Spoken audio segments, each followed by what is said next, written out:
నమస్తే, welcome to our channel. నవ్యాంధ్రగా ఏర్పడిన తర్వాత 2014 నుంచి 2019 వరకు చంద్రబాబు గారు ముఖ్యమంత్రిగా వ్యవహరించారు. ఆ తర్వాత 2019 నుంచి 2024 వరకు కూడా వైఎస్ జగన్మోహన్ రెడ్డి ముఖ్యమంత్రిగా వ్యవహరించారు. ప్రస్తుతం కూటమి ప్రభుత్వం అధికారంలో ఉంది. మరి ఎవరు అధికారంలో ఉన్నప్పుడు కేంద్రం నుంచి నిధులు రాష్ట్రానికి వచ్చాయి తెలుసుకునే ప్రయత్నం చేద్దాం. దీన్ని పూర్తిగా విశ్లేషించడానికి మనతో పాటుగా ఉన్నారు సీనియర్ పొలిటికల్ అనలిస్ట్ అర్సుమేలి శ్రీనివాస్ గారు. వారిని అడిగి పూర్తి వివరాలు తెలుసుకుందాం. సార్ నమస్తే. సార్ నమస్కారం. సార్, రాష్ట్రం విడిపోయినప్పటి నుంచి కూడా కేంద్రం నుంచి ఎలాగైనా పోరాడి స్పెషల్ స్టేటస్, స్పెషల్ ప్యాకేజీలు తెస్తాము, కేంద్రం నుంచి నిధులు సమకూర్చుకుని రాజధాని కానివ్వండి, అసలు రాష్ట్రానికి సమకూర్చాల్సినవన్నీ కూడా మేము అందిస్తామని చెప్పి ఎవరికి వారే చెప్పారు. సార్, మరి 2014 నుంచి 2019లో చంద్రబాబు నాయుడు గారు ముఖ్యమంత్రిగా ఉన్నారు. ఆ తర్వాత వైఎస్ జగన్మోహన్ రెడ్డి గారు. మరి ఎవరి హయాంలో రాష్ట్రానికి నిధులు వచ్చాయి సార్? ఎవరు ఎంత కృషి చేశారు? మీ విశ్లేషణ ఏంటి సార్? ఇప్పుడు గతంలో రాష్ట్రం ఏర్పడిన తర్వాత, విభజన జరిగిన తర్వాత, ఉమ్మడి రాష్ట్రం విభజన జరిగిన తర్వాత అప్పుడు కూడా ఎన్డీఏ కూటమే, చంద్రబాబు నాయుడు గారు బీజేపీ ఎన్డీఏ కూటమే ఉంది. అప్పుడు పోలవరానికి సవరించిన అంచనాలను ఒప్పించుకోగలిగారు చంద్రబాబు నాయుడు గారు. 2017 అక్టోబర్ నెలలో నితిన్ గడ్కరీ గారు ఇప్పుడు జలవనరుల శాఖ మంత్రిగా ఉన్నారు.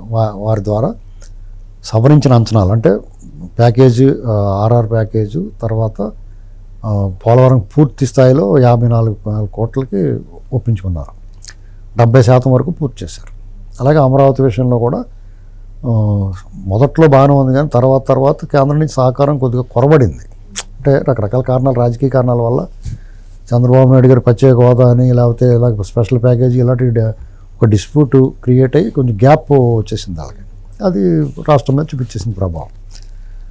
కారణం ఏంటంటే బీజేపీ తిట్టొద్దు, బీజేపీని వదులుకోవాలని చెప్పి ప్రెజర్ పెట్టేశారు మాలాటోళ్ళు చాలామంది. ఇక తప్పని పరిస్థితుల్లో చంద్రబాబు నాయుడు గారు వాళ్ళ మధ్య గ్యాప్ వచ్చి నష్టం జరిగింది రాష్ట్రానికి. బీజేపీ మేము లేకపోతే ఎలా ఉంటుందో చూపిద్దాం అన్నట్టుగా చూపించారు ఒక రకంగా. దాన్ని జగన్మోహన్ రెడ్డి బాగా వాడుకున్నాడు. అక్కడ విజయసాయి రెడ్డి నాడు వదిలేసాడు శోభ్రంగా వాళ్ళని లైన్లో పెట్టమని. అతను లైన్లో పెట్టేసాడు వాళ్ళందరినీ. ఈ గ్యాప్ని వాళ్ళు పూడ్చుకున్నారు. పైగా వాళ్ళకి ఏంటి అవసరం, వాళ్ళ కేసులు, ఆ కేసులు ఎప్పుడో మీద పడిపోతారని చెప్పేసి దానికోసం, అలాగే చంద్రబాబు నాయుడు గారిని డౌన్ చేయడానికి, ఇబ్బంది పెట్టడానికి రకరకాలుగా జగన్మోహన్ రెడ్డికి తోచినట్టుగా జగన్మోహన్ రెడ్డి వాడుకున్నాడు. జగన్మోహన్ రెడ్డిని వాళ్ళు వాడుకున్నారు చంద్రబాబు నాయుడు గారిని ఇబ్బంది పెట్టడానికి. అలా రాష్ట్రాన్ని నాకు ఇచ్చేసారు శుభ్రంగా. అయితే జగన్మోహన్ రెడ్డి ఏం చెప్పొచ్చాడు, నేను ప్రత్యేక హోదా 25కి 25 ఎంపీలు ఏమండే ప్రత్యేక హోదా సాధిస్తాను, పోలవరం చకచక కట్టించేస్తాను, చంద్రబాబు నాయుడు గారు చాలా అవినీతి చేస్తున్నాడు, నేను అమరావతి విషయంలో అందరికీ పెన్షన్లు అవి పెంచేస్తాను, ప్లాట్లు ఇంకా పెంచేస్తాను గజాలు, అసలు అరచేతిలో స్వర్గం చూపించాడు. అసలు బాబు ఏదో వచ్చేదో చేస్తాడు బాబు, వాళ్ళ అమ్మాళ్ళు అందరూ కూడా వచ్చి ఓ ఛాన్స్ ఇవ్వండి మా ఊడికి, ఓ ఛాన్స్ ఇచ్చి చూడండి మీరు అని అడిగింది. పురోమని వేసి పడేసారు ఓట్లు అందరూ. అతను వచ్చిన తర్వాత సినిమాల్లో, పాత సినిమాల్లోనూ విలను ఇలా తెస్తాడు మాస్క్, నవ్వుకుంటాను, వికటాటాసం చేస్తా, అలా చేసి అలా తీసాడు ముఖ్యమంత్రి అయినట్టునే. ఇసుక, మద్యం పాలసీలని అడ్డగోలుగా మార్చేసాడు. అమరావతి 3 రాజధానులు అన్నాడు, అమరావతి రాజధానికి వదిలేసి 3 రాజధానులు, అమరావతిని చంపేస్తాం చూసాడు. పోలవరం రివర్స్ ట్రెండింగ్ పేరుతో మార్చేసాడు, కాంట్రాక్టర్ని మార్చేసాడు. ఇక రాష్ట్రంలో చంద్రబాబు నాయుడు గారు అంతకుముందు తీసుకున్న నిర్ణయాలన్నీ రివైజ్ చేసాడు. పీపీఎల్ రద్దు చేసాడు, కరెంటు, తర్వాత ఇప్పుడు కరెంట్ రేటు పెరిగిపోవడం కారణం అదే. ఇలాగ అడ్డగోలు నిర్ణయాలు, అరాచకం, దాన్ని అడ్డుకున్నవాడినేమో నిర్బంధించడం, వేధించడం, ప్రతిపక్షం మీద పనిగట్టుకుని సాధించాడు. కావాలని లేని కేసులు కెలికాలని తొక్కిపెట్టి నారలాగేసాడు. సరే, ప్రజలందరూ తెలుసుకున్నారో తోసేశారు బయటికి. ఇప్పుడు టీడీపీ, జనసేన, బీజేపీ 3 కూటమి ఏర్పడి బీజేపీ కూడా వీళ్ళతో కలిసి ఘన విజయం సాధించారు. ఇవాళ మేము బీజేపీని వ్యతిరేకించాం అలాంటి కొంతమంది. బీజేపీ ఎందుకు వీళ్ళతోటి డేంజర్ రా బాబు, వెళ్తాం మనకి ఎందుకు, జగన్ గడ బ్యాచ్ చేయాలనుకున్నాం. కానీ వాళ్ళు విచిత్రంగా మన ఊహలకు అందకుండా ఏం చేస్తున్నారంటే అడగపోని ఇస్తున్నారు. రైల్వే బడ్జెట్లో నెవర్ బిఫోర్ ఎవర్ ఆఫ్టర్ అన్నట్టుగా ఈసారి కేటాయింపులు ఉన్నాయి. అంటే ఉమ్మడి రాష్ట్రంలో ఇచ్చిన దానికంటే కూడా 10 రెట్లు పైన ఇచ్చారు. అంతేకాకుండా అమరావతికి స్పెషల్ ప్యాకేజీగా ఇచ్చారు, అప్పు ఇప్పించి అప్పు మేము కట్టుకుంటా ఉన్నారు.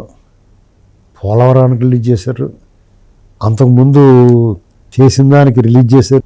స్టీల్ ప్లాంట్ని మేము అమ్మేయట్లేదురా బాబు, మీరే ఉంచుకోండి అని దానికి డెవలప్మెంట్కి ఇచ్చారు, పోర్ట్లకి ఇచ్చారు, రోడ్లకి ఇచ్చారు, బ్రిడ్జ్లు అవి కట్టడానికి.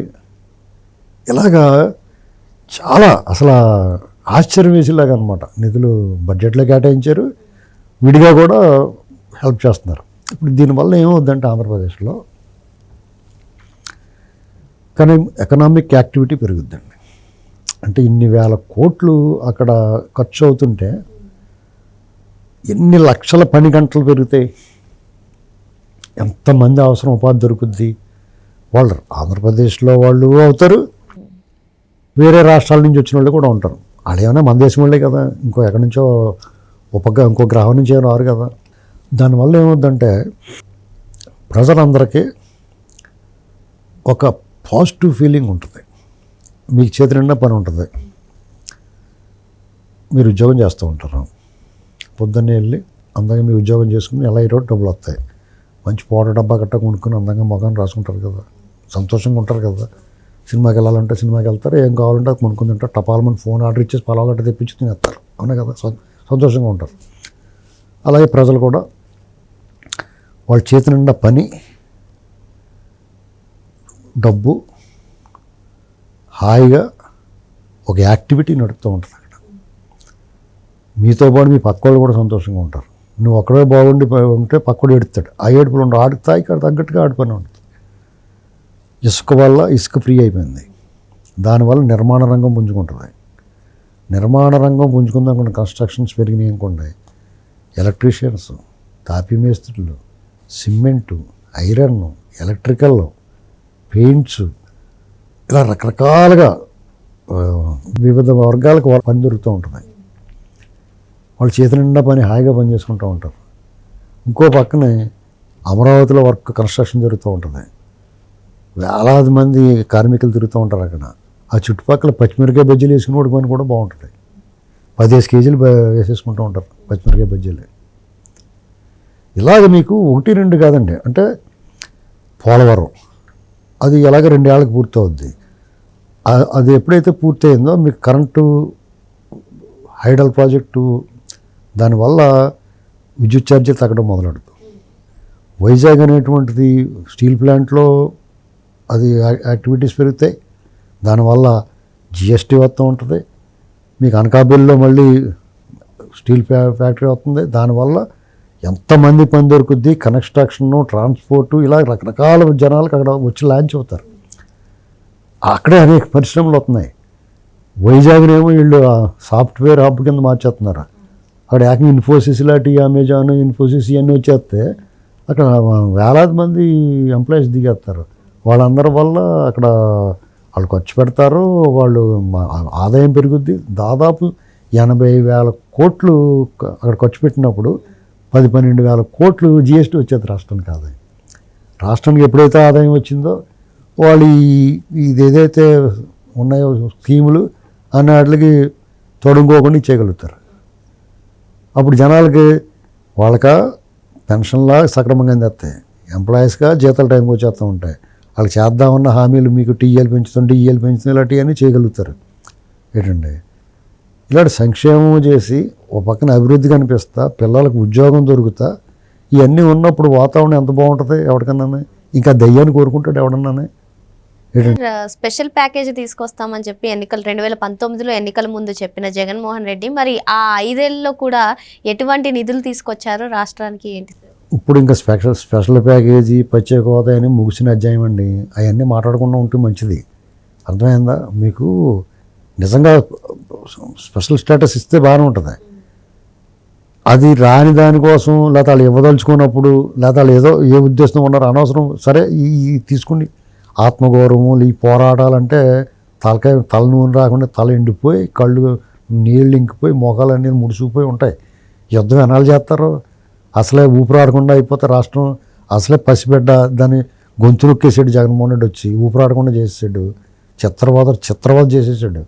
ఆ గాయాల నుంచి కోలుకోవాలా. అదృష్టవశాత్తు కేంద్రంలో ఉన్న పెద్దలకి ఇవాళ చాలా సానుకూలంగా ఉన్నారు. వాళ్ళకి ఎందుకో అంటే కరుణా కటాక్షాల మీద ఆధారపడాల్సిన అవసరం లేదు, మన కరుణా కటాక్షాలు కాదు మన హక్కు. అయినా సరే ఈ పరిస్థితులకు వచ్చిన తర్వాత ఇప్పుడు బ్రిటిష్ వాళ్ళు ఉన్నప్పటికీ ఇప్పటికీ పెద్ద తేడా లేదు. అయ్యా బాబు అంటేనే పని జరుగుతుంది. ప్రజల కోసం అయ్యా బాబు అంటంలో తప్పులేదనుకుంటున్నాను నేను. ఎందుకంటే ముందు పని అవనే ఉంటారు బాబు అనుకుంటాం కదా మనం. అలా చేసుకుంటాం వల్ల రాష్ట్రంలో ఇది సాధిస్తారు వీళ్ళు. ఎందుకంటే రాయలసీమలో ఇప్పుడు వాళ్ళు ఇచ్చిన హామీ పెర్మనెంట్ హైకోర్టు బెంచ్ ఏర్పాటు చేస్తున్నారు. ఇప్పుడు వాళ్ళందరూ నోరు మూసుకుంటారు, బాగా కోర్టు పెట్టాలి ఇక్కడ అది ఇది అని చెప్పేసి ఏదో మళ్ళీ ఏదో లేపుతారు వాళ్ళు కొడతారు. ఇక అది ఇవన్నీ ఒక 2.5 ఏళ్ళకి వచ్చేటప్పటికి అసలు 2.5 ఏళ్ళ దాకా ఎందుకండి, ఈ సంవత్సరం 2025 ఆఖరికే మీకు ఆంధ్రప్రదేశ్లో ఎకనామికల్ యాక్టివిటీస్ పెరుగుతాయి. ఎకనామిక్ యాక్టివిటీస్ పెరిగిందంటే మీకు ఆటోమేటిక్గా అందరి చేతిన భూముల రేట్లు పెరుగుతాయి. రియల్ ఎస్టేట్ పెరిగిందనుకోండి, అందరి జేబులో డబ్బులు వేసుకుని బ్రోకర్లు కమిషన్ డబ్బులతో తగ్గొచ్చి పెట్టి అతను బాటిల్ గీట్లన్నీ నిండిపోతూ ఉంటాయి. ఎవరి స్థాయిలో ఖర్చు పెట్టుకుంటాడు హాయిగానే. ఇప్పుడు జగన్మోహన్ రెడ్డి నేను వేసిన డబ్బులకే ఖర్చు పెట్టేసుకుంటారు, వాళ్ళు మొగలని తడలపై పొయ్యిలో మూకుట్లు వేసిన అప్పుడలాగా అని చెప్పి కూడా అప్పుడు కొంతమందికి, ఇప్పుడు అందరూ కదా, అప్పుడు వాళ్ళు ఏమనుకుంటారు, నేను మళ్ళీ వద్దామని ఆలోచన అతనికి రాదు. అతను కూడా మిగిలిన వాళ్ళు కిలమిక్కిన తప్పెడాలు మూతలు లేని మరసింపులు ఉంటాయి కదా, పోయిన వాళ్ళు పోగా మేజ్బండి బృందం మిగిలింది అతని దగ్గర. వాళ్ళు కూడా ఏమైనా వెళ్ళిపోతామని మా ఇంటికి వద్దంటున్నారు, మీ దగ్గర వద్దంటున్నారని చెప్తారు. డెఫినెట్గా ఇది ఒక మంచి వాతావరణం ఏర్పడింది. పెట్టుబడులు అయితే ఇంకా పిండేస్తాడు చంద్రబాబు నాయుడు గారు. అంటే కొంతమంది ఏం చేస్తారు, ఆవు పాలు దూడకు కూడా మిగలకుండా పిండేస్తారు కదా, అలా బాగా కేంద్రం నుంచి శుభ్రంగా పిండేస్తాడు, ఏం అనుమానం లేదు. వాళ్ళ దగ్గర ఎక్కడా కూడా అగ్రెసివ్గా వెళ్ళకుండా వాళ్ళ బతిమాలో బామాలో మెప్పించో ఒప్పించో ఆంధ్రప్రదేశ్ని అయితే దారి చేస్తాడండి. దీన్ని మనం ఓ 10-15 ఏళ్ళు కాపాడుకోలేళ్ళ ఈ ప్రజలు.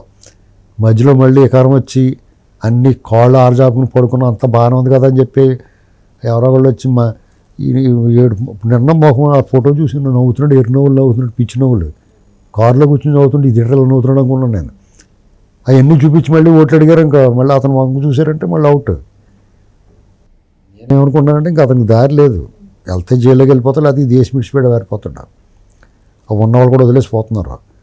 ఇప్పుడు ఈ రాష్ట్రాన్ని చాలా జాగ్రత్తగా కాపాడుకోవాలి. ఇప్పుడు ఉన్నదాన్ని ఈ ప్రభుత్వాన్ని చంద్రబాబు గారు పవన్ కళ్యాణ్ గారి మధ్య విభేదాలు వాళ్ళిద్దరు ఉన్న బాండింగ్ చూస్తే ఎవడన్నా పెట్టడానికి ట్రై చేసిన వాడు కూడా వాళ్ళు తోసేసిలా ఉన్నారు. కాబట్టి వీళ్ళు బాండింగ్ 10 సంవత్సరాలు నడిచిందనుకోండి, రాష్ట్రం దారికి వస్తుంది. అప్పుడు ఇంకా అప్పుడు ఎవడు రాజు ఎవడు బంటో తర్వాత చూసుకోవచ్చు. ముందైతే లెవెల్కి వస్తుంది. కేంద్రం నుంచి ఏ విధంగా అయినా సరే నిధులు సమకూర్చి రాష్ట్రాన్ని సర్వతోముఖాభివృద్ధి చేస్తున్నారు చంద్రబాబు నాయుడు గారు, అదేవిధంగా పవన్ కళ్యాణ్ గారు అని చెప్పి సార్ చెప్తారు.